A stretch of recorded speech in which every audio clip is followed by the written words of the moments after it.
Hey there friends, and welcome to another process video. So today I'm going to share with you process video 219, and this is actually going to be it's going to be one video, but then I'm going to show you another video kind of connected to this. So when I have a ton of pictures for an event, like say Easter, it's hard for me to put them in one page or one double page layout. So sometimes I do kind of a coordinating layout, and that's what I'm doing here. I'm going to start off with a single page layout, and this is based off of a sketch that I got from Bash Your Scrapbook Stash Facebook group, and then it's also I'm also entering it for the latest crop that Scrapbook Generation did in when did they do? In March. So yeah, and I'm working with 5 photos, and I am using some spring garden papers from Die Cuts with a View. So the sketch called for 2 photos. It's kind of a center block and then some layered papers on the back of it. And I really like the sketch because it was just very simple. Like, it's something that I could get inspired with, but then be able to integrate my own style with it. And you know me, I like multi-photo layouts. So when I saw it was a 2-picture photo sketch, I felt like it was something that I could use right away. And the problem with it is because I have 5 3x4 photos. So I'm going to kind of change the layout a little bit just so that it will fit my 5 photos. Now let's go back to what I was talking about, how when I have too much photos, I do kind of like a double page and then a single page. Now with this one is from Easter of last year, and I can't even remember. I had a ton of photos, and it was just going to be impossible for me to put them all in one page. I mean, I could, but then it would just look like a photo album. It wouldn't look like a scrapbook page. I wouldn't have enough room to decorate or to put all of the fun products that I have. And so that's something that you might want to consider. If you have a lot of photos, you can always break them down. You can even do like an insert, but I just feel like I can do a 2-page and a single page, or even 2 double-page spread, and that would be enough for me. It just makes it simple. It doesn't make it complicated. So as far as the challenge for Scrapbook Generation crop, there was kind of like a product type challenge where it was called a midnight buffet, where you have kind of a main dish, an appetizer, a dessert, and a side, something like that. And basically what it is that you pick the products that you want, a tool, a technique, something to that effect. And so what I did was I picked pattern paper and cardstock as one of my choices. And then for another choice, I used punches. And so I'm going to use a few punches here. And then another choice was, I think it was for the sides, I used some stickers, some twine, some buttons and brads.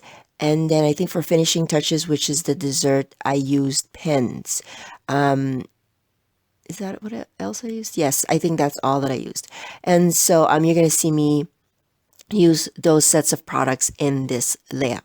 Now, again, like I said, the sketch called for 2 photos, and I believe the orientation was, the size were 4x6 and the orientation was horizontal. And so I just decided to use 5 3x4 photos here, and then I will matte my photos with white just because I'm going to be layering pattern papers behind it. And so I wanted it to stand out. Another thing that I'm going to do here is, as you saw, I cut out some strips of pattern paper and I punched a border. And instead of the border going out, I am going to have the border going in. So you have that kind of scallop inside frame going around the photo. I am going to use a pattern paper, a very subtle dot pattern paper as my background. I don't usually do that. As you know, I always kind of start off with a cardstock base and then, have pattern papers. But I figured it's very subtle. It will work for this particular page. Now, I'm just now creating the background pieces for it. I'm going to layer a big block on the kind of somewhat left side and then a wider strip on the right side. I will be adding another skinnier striped strip over there just because I felt like it needed some more color. So again, like I said, this is Easter photos. And so what I did was I broke it down to basically the weekend. We always do our coloring of our eggs the Saturday before, and then we do all of the rest like the egg hunt and the Easter bunny baskets and all that stuff on that Sunday. And so I just decided to break it down by day. So I'm going to focus with this layout, I'm going to focus on the Easter eggs, and then I'm going to do a double page layout, which will be the process video right after this, and that will have all of the Sunday events or festivities. And I also pre-printed my journaling. And what I did actually with this was I didn't know how I was going to break it down. Initially, I thought that I would be able to just put all of the pictures of that weekend in just one single page. But so I just printed off my journaling as a block. I put them in a Word document and then I printed it off. But the good thing was that I broke it down into kind of paragraph forms. So I was able to cut down the one for the Saturday one and just cut that block out and then do the Sunday, keep the Sunday block as is. Now, in the sketch, there was this kind of banner coming around, or like just a punched accent coming around on the bottom.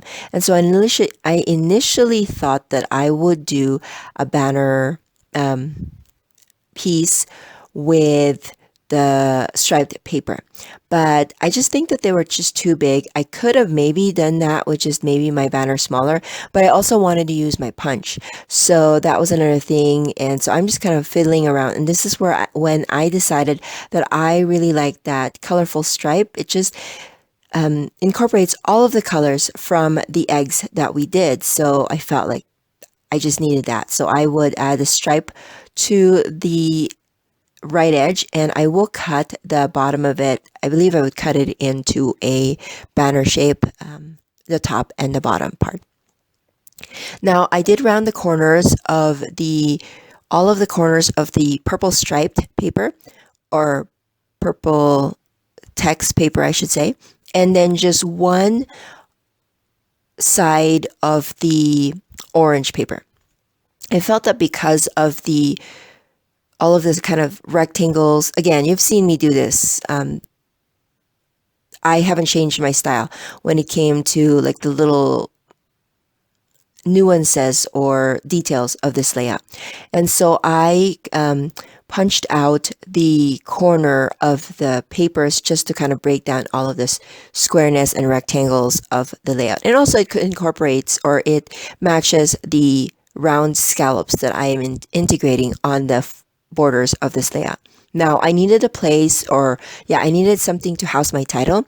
And so I just cut out that kind of journaling block and I will use that for my title. I guess I could have just left it rectangle like how it was in the pattern paper, but I also was looking at the space.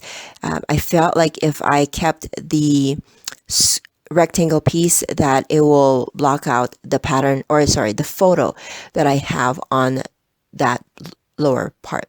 Now the sketch also called for a tag over there, and so I made my own tag with this red with small dot paper. And I just cut the kind of angles of the tags with my paper trimmer. Now I needed something to kind of decorate it, and I still was kind of thinking, what am I going to do on the bottom? It had some kind of layer banner in there, so what will I do? And so at first I'm deciding that maybe I could just do circles, since I have incorporated some circles here. And so I was thinking maybe I could cut some circles there, but I didn't like the striped paper. And so I'm going to go back to the red, and then I think that will kind of fit the bill that I needed for it. Now I decided if I wanted to do, have the banners go all the way on the other side, but then I actually decided to just kind of leave 3 there, and I am going to do 3 on the top left. So I was able to create my visual triangle. So now I've adhered everything, and I didn't ink the edges because I'll show you what I would do with this. Remember, I have to use a pen for this layout because that's the product that I used for that Midnight Buffet challenge. And so I'm going to show you what I do with the corners of that with my pen.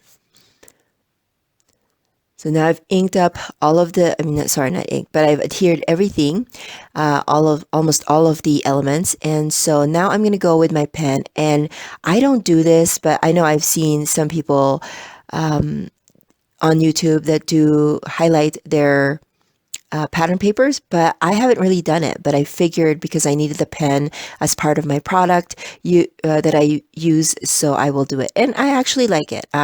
It's a little bit more kind of free flowing and freestyle that I'm used to. I kind of like the structure of inking or even sewing onto the edges of your papers, but this one was good, and it was super easy. As you can see, I'm almost done with all of the lines that I have to create. So that is something that I'm glad that I tried, and that I hope that I will have some more chances in the future to try it again. Okay, so I think that's it for me with my lining them all up. And so now I'm going to start decorating.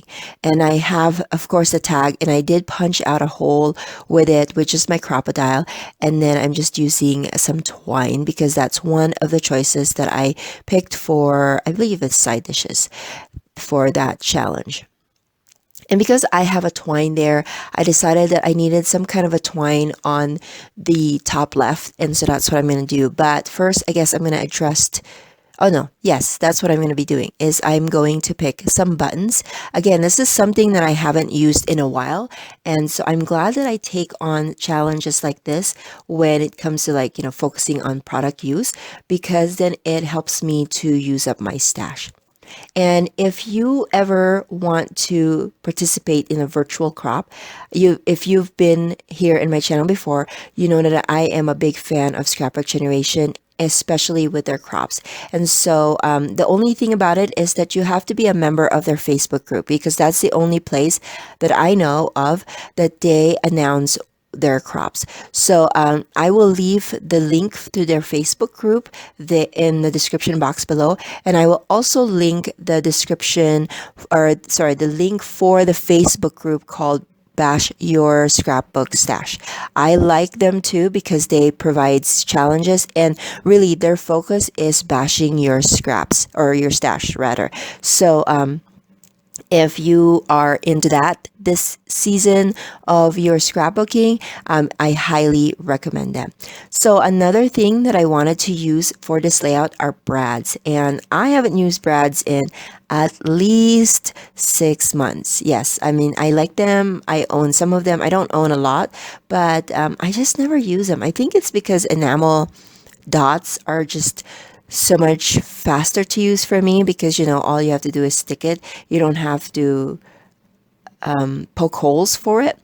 And but I do know that I need to use them. So here I'm poking some holes, and I'm just using my little poking tool. I don't even remember where I got that. And then I do have a foam pad on the bottom, so it doesn't affect my self-healing mat. And then I'm just going to be putting 2 brads on the top left, and then bottom right. And then I think now I'm going to address the title. Yes. So now I'm going to address the title. And this is, again, just going to be easy. Easter eggs. That's all I'm going to do. But then I remembered as I was going through some letters. Oh, let's back up a little bit. So this journaling block, as you see, is not very big. So I knew that I have to go through my kind of smaller sized letter sticker stash to put my title in there, because like my big thickers is not gonna fit the words Easter and eggs in there. And so as I was going through my smaller sticker stash, I remembered I had these simple stories. I think I don't even remember what line it is. It's on the tip of my tongue. I can't remember. But it's multicolored sticker sheets, and they're all the same font, but they're in different colors. And so I remembered that I have just a few left of these, the letters in each of the sticker sheets. So I don't have a lot of E's in one and all that good stuff. And so I figured, wouldn't it be cool if I use the letters to spell out my words, and it will be colorful like my eggs, and then I will be able to use up my stash. So that's what I did. Initially, I was thinking I could use it for the word Easter, but then I didn't have enough A's for some of them. And because of the big size, I felt like, we'll just use that for the word eggs. And then I remembered I have these stickers from, I think this is a Teresa Collins sticker sheet, and it's black, and so I figured I would use it. Now, the problem with older stickers that I'm noticing is that they're not sticky anymore. And so I did run a little bit of the ATG gun on the paper rather, and then I adhered that. So I knew that it won't, go anywhere. And because they're square, that I can just run a little bit of the adhesive there and it won't show. So that's my layout, my title. And I was so happy with the items that I was able to use there. I did, after this, I realized that I needed a better storage, or better way of storing or organizing my letter stickers, because I feel like I am forgetting some of them. So that's something that I will be tackling here pretty soon as far as organization. And if I find something that I really like, of course, I will be sharing it here on YouTube as well.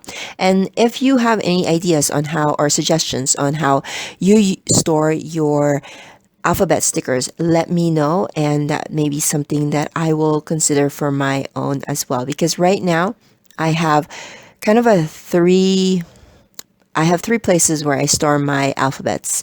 I have one just for my thickers, I have one for my big alphabet stickers, and then I have one for my smaller one. And I feel like they need to be not condensed, but they just need to be changed up just a tad. So now, because I've put my title, I have all my kind of 3D embellishments. Now I'm going to go with my stickers. And if you know me, if you've watched a lot of my videos lately, you know that I always go for some word or phrase stickers. And so I pulled some out from kind of a family themed sticker sheet from Simple Stories. And then I'm pulling out just flowers. And I really wanted to use that home, but it didn't fit. The problem is, if I put that on the left side of my title block, it will cover up my brads.